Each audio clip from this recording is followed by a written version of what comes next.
ঠাকুরগাঁয়ে সম্ভ্রান্ত হিন্দু এক পরিবারের জন্ম আমার। আপনারা তো সবাই মুসলমানের ঘরের মুসলমান, আমি হিন্দুর ঘরের মুসলমান, ঠিক কিনা? এমনি এমনি মুসলমান হই নাই। মনে করছেন গরুর গোশত খাওয়ার আশায়? হ্যাঁ, গরুর গোশত খাওয়ার লোভে? আহা, আরে গরুর গোশত খাওয়ার জন্য এখন মুসলমান হওয়ার প্রয়োজন না। অনেক আমার দাদা কাকা যেটা খায়, কি কথা কন না? কেমনে বুঝে? সম্ভ্রান্ত এক হিন্দু পরিবারে জন্ম আমার।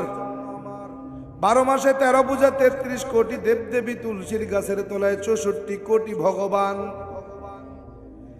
সংস্কৃত ভাষার উপরে পাণ্ডিত্য নিয়ে, ডিগ্রি নিয়ে, গবেষণা কইরা বেদ, পুরাণ, রামায়ণ, মহাভারত, জেন্দা, বেস্তা, স্মৃতি, শ্রুতি, মনুসংহিতা, শ্রীমদ ভাগবত গীতা, রাজভোগ, কালীভোগ ছাড়াও অসংখ্য খিতাবাদী গবেষণা কইরা 44,441 খানা মন্ত্র পইরা দেখলাম তার ভিতরে 30,000 মন্ত্র শুধু মুসলমানের গুণগান।